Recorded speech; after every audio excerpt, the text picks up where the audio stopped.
They are begging police to get inside, to go save their kids. They are crying.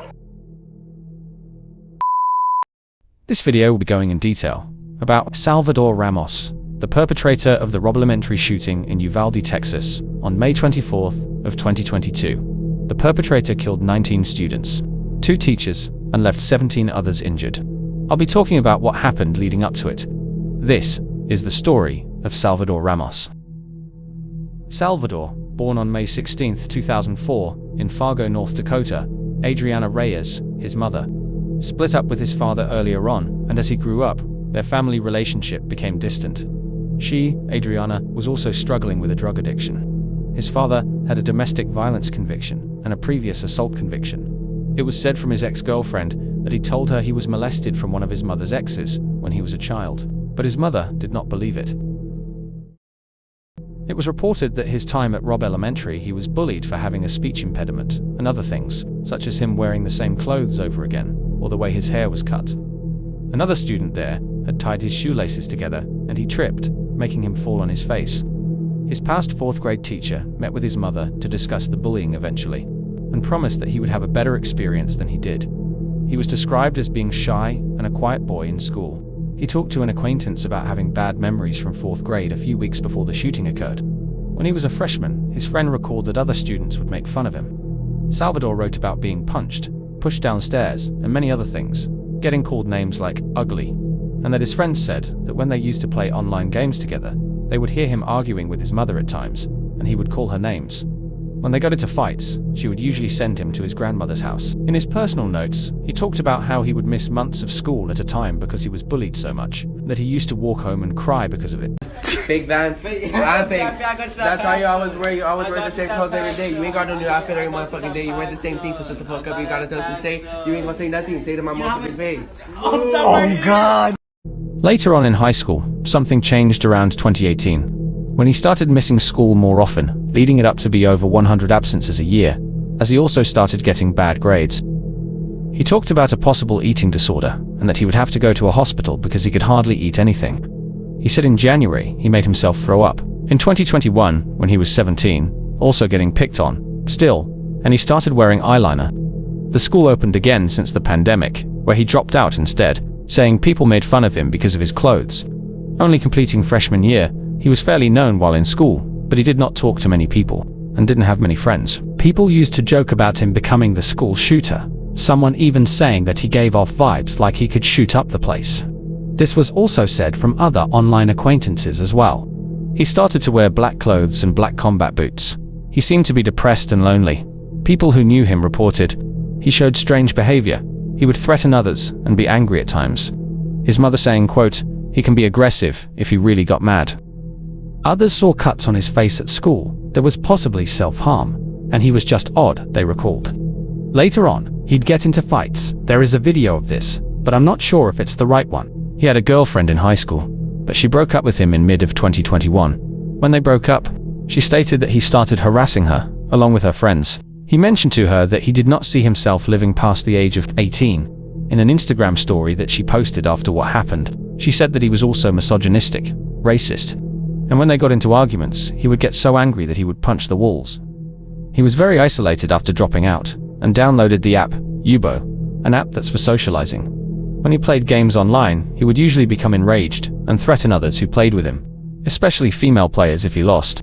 Going back to Ubo, he would threaten women and make shooting threats on there, even rape.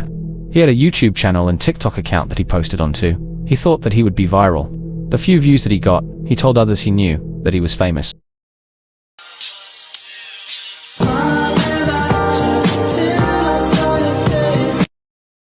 Across his social media accounts, he shared to others that he'd do something in May that'd make him famous. He started to gain a questionable amount of interest in violent and gore videos throughout this time, sometimes also sharing those videos with others. In late of 2021, he made a video with someone from supposedly online that he met, where he would show and hold a video of dead cats in a bag. People who knew him on social media said he would openly abuse animals, with him throwing the bag on the side of the road and possibly spitting on the bag. This part was not released. Him and the friend he was with would fire a BB gun at people. The video that will be shown is highly disturbing but is blurred. He started thinking that he was a sociopath and got an email after Google searching about it for a psychological treatment. He said he felt like he was not human and felt like he had a difficult time connecting with others, as well as feeling empathy. He had 2 jobs while he was 17. The first one was Whataburger, but later got fired because he threatened his female co-worker, sending inappropriate messages and intimidating them by saying things like, "Do you know who I am?" He got a job afterwards at Wendy's for 5 months, where he would save money and tell others working there that he was saving for something big. While he was 17, he asked his sister if she would buy him a gun, but she refused. A few months before, his father, who did not talk to him for a month before the shooting, said that Salvador bought a pair of boxing gloves and started working out. 2 months before, he was being recorded on Instagram. I don't know if this footage is still around, but he gets into a fight with his mother on live about the Wi-Fi, and because she was going to kick him out, Hayes forced to move in with his grandmother at this time. He talked to his cousin, who was staying there as well, telling her that he did not want to live anymore. She says in the report that she thought she got through to him because of the heart-to-heart conversation they had. In February, he bought firearm accessories, tactical gear, and a vest that he wore the day of the shooting, and 60 30-round magazines. A month before May, he asked someone in direct messages on Instagram, April 2nd, if they would still remember him in 50-something days. After they replied, "Probably not," he said. Alright, we'll see in May." 2 days before his birthday, he posts an Instagram story saying, 10 more days. When someone replies to him, asking, "Are you going to shoot up a school or something?" he replies, "No, and stop asking dumb questions. You'll see." A friend that was not in Uvalde at the time started to get worried about Salvador and offered to visit him around July. Salvador replied saying, "Damn, that's too late." A few days after his birthday, he bought 2 rifles on separate days, May 16th, his birthday, and May 20th. On May 18th, he bought 375 ammunition for the rifle, which he then asked an uncle of his to bring him to the Oasis Outback gun store to get the other one. That's a semi-automatic rifle on May 20th. In total, spending $5,000 through $6,000 on everything.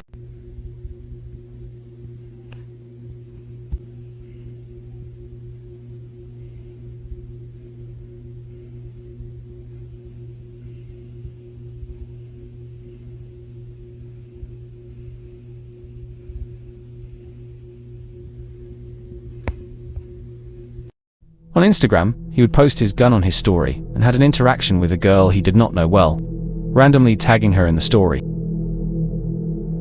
Before the days of the shooting occurring, he spent his time with one of his cousin's son, who went to Robb Elementary to gather information about the lunch periods and the schedule that the school had.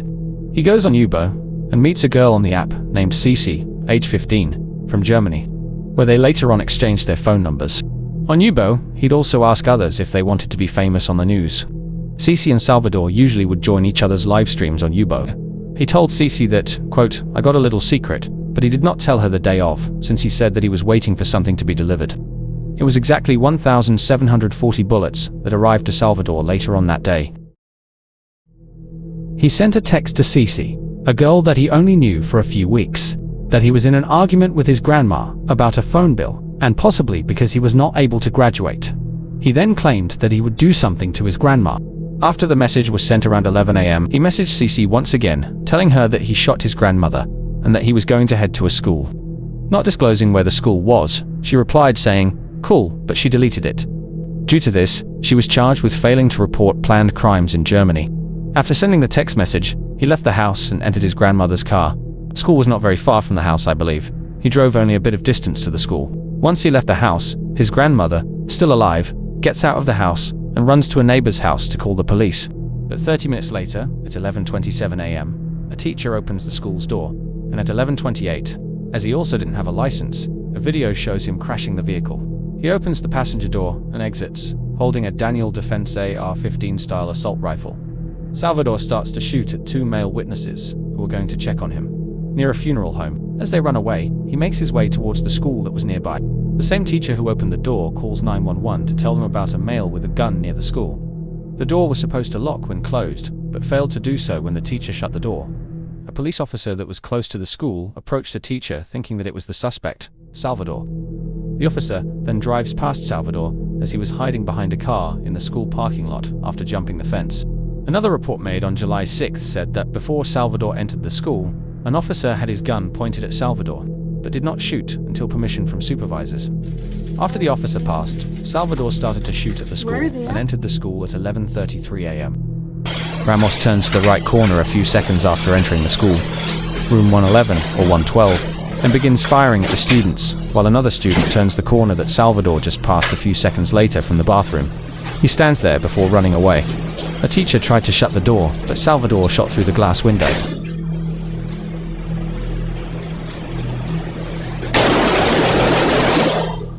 A witness recalls that he said goodnight before he shot and killed teacher Irma Garcia, who attempted to close the door. He said that it was time to die before open firing and to have been slightly crouching. He continued, shooting students and teachers that were in the room. Since both rooms were connected together, multiple students and witnesses covered themselves in blood, and some called the police. One grabbed her teacher's phone to call 911. Hello? I'm calling with the police. Are you okay? No, there's a school shooting. Okay, yes, ma'am. I have multiple units there. Are you with officers or are you barricaded somewhere? I'm in classroom. What's the classroom number? 1012. 112? 112.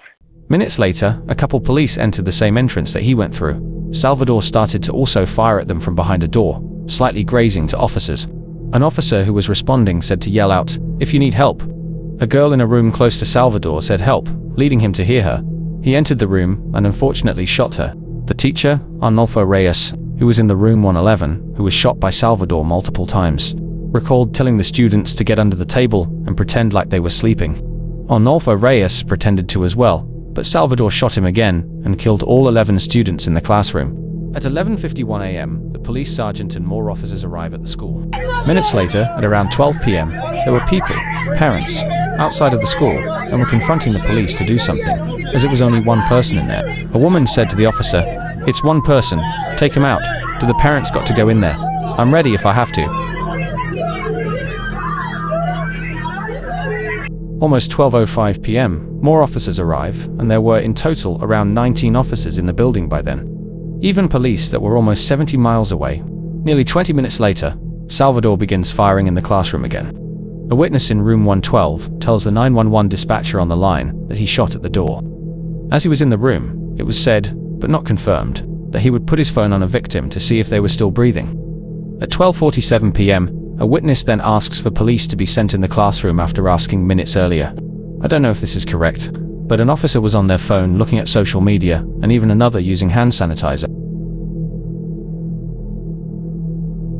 I believe that the door was locked, and police, over an hour and 15 minutes later, got keys from a janitor. There are conflicting responses that there's evidence that the door was never actually locked. But at 12:50 p.m., the officers finally entered the room, shooting Salvador Ramos. He died in the room that he used to be in himself. Somebody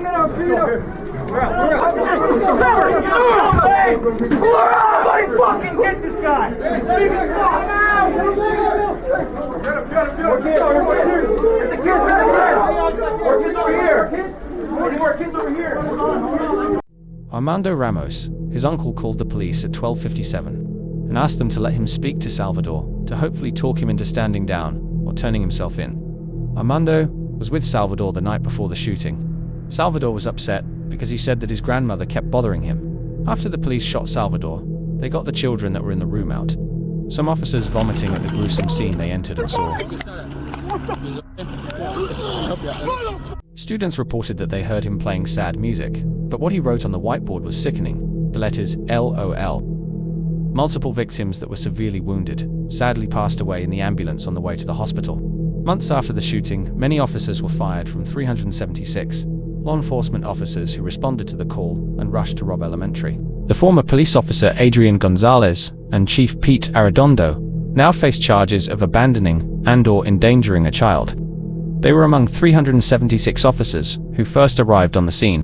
Robb Elementary is now demolished and is being remade to be finished in fall of 2025. Thanks for watching.